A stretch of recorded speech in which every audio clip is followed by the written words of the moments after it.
ზურაბ თაბუკაშვილს აღკვეთის ღონისძიების სახით პატიმრობა შეეფარდა. საქალაქო სასამართლოს საგამოძიებო და წინა სასამართლოს ხდომის კოლეგიამ ბრალდების მხარის შუამდგომლობა დააკმაყოფილა და დაცვის მხარეს 20,000 ლარის გირაოს სანაცვლოდ გათავისუფლების მოთხოვნაზე უარი უთხრა. თაბუკაშვილი წინასწარ პატიმრობაში რჩება, თუმცა ბრალს არ აღიარებს. მას პროკურატურა დიდი ოდენობით სხვისი კუთვნილი უძრავი ქონების მართლსაწინააღმდეგო მითვისებას და გაფლანგვას ედავება. საუბარია ჯამში დაახლოებით $1,200,000-ზე. მარიამ ქურდიანი დეტალებით. თბილისის პროკურატურის საგამოძიებო ნაწილის პროკურორის დავით გუმბერძის შუამდგომლობა ბრალდებულის მიმართ აღკვეთის ღონისძიების სახით პატიმრობის გამოყენების თაობაზე დაკმაყოფილდეს. ზურაბ თაბუკაშვილს პატიმრობა შეეფარდა. მოსამართლე გიორგი კერატიშვილმა სრულად დააკმაყოფილა ბრალდების მხარის მოთხოვნა ბრალდებულის აღკვეთის ღონისძიების სახით პატიმრობის შეფარდების თაობაზე. სასამართლო პროცესს დღეს თავად ზურაბ თაბუკაშვილიც ესწრებოდა, თუმცა იგი არც ერთ წარდგენილ ეპიზოდში ბრალს არ აღიარებს. თვითონ ორჯერ დაზარალებულმა განსაზღვრა მოსამართლე ერთხელ ვარ ამ ჯგუფისგან რომელიც აიარეს 5 კაცია სულ და ნათესავები ყავთ მოყვანილი დანარჩენი სხვა იქ არ არის ნათესავები სიმრავლე შექმნა პროკურატურას დაანახო რომ აი ჩვენა ბევრი ვარ და ერთმა კაცმა დამაზარა დაცვის მხარე ბრალდებულისათვის პატიმრობის ნაცვლად 20,000 ლარი გირაოთი გათავისუფლებას მოითხოვდა.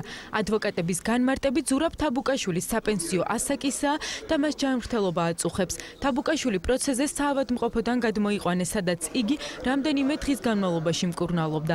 ბრალდება დაცვას არ დაეთანხმა და შუამდგომლობაში აღნიშნა, რომ აუცილებელია პატიმრობის გამოყენება, რადგან არსებობს საშიშროება, რომ ბრალდებულმა მოწმეებზე ზემოქმედება მოახდინოს, მიემალოს გამოძიებას, მტკიცებულებები გაანადგუროს ან და დანაშაულებრივი საქმიანობა განაგრძოს. ამ ბრალდებებმა დაცვის მხარის პროტესტი გამოიწვია. ბრალდებული მიიმალება ან გამოცხადება სასამართლოში გაანადგურებს საქმისათვის მნიშვნელოვან ინფორმაციას ან ჩაიდეს ახალ დანაშაულს.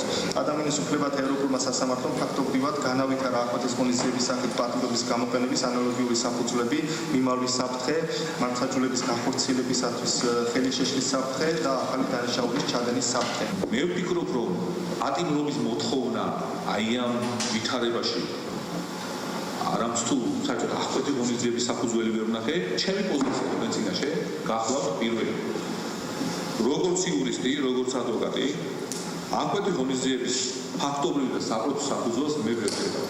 დღევანდელ სასამართლო პროცესს თავად თაბუკაშვილი 98 ამხანაგობის წევრებიც ესწრებოდნენ. მათ სასამართლოს გადაწყვეტილება მოიწონეს.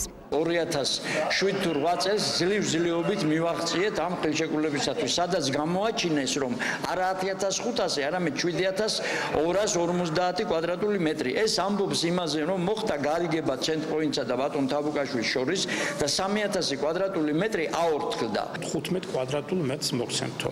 მხოლოდ იმ პირობით იყო ეს 15 კვადრატული მეტრი, რომ დანარჩენი 75 კვადრატული მეტრი უნდა მიმეღო ჩემი თანხა უნდა შემეტანა იმ დროის არსებული კურსით.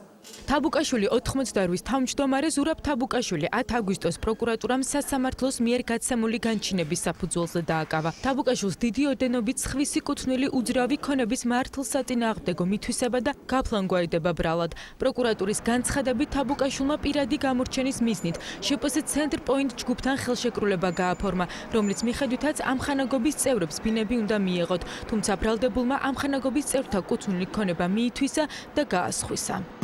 ბრალდება შეადგენდა დაახლოებით $1,200,000-ზე მეტ ზიანს მიყენებულ დაზარალებულებთან.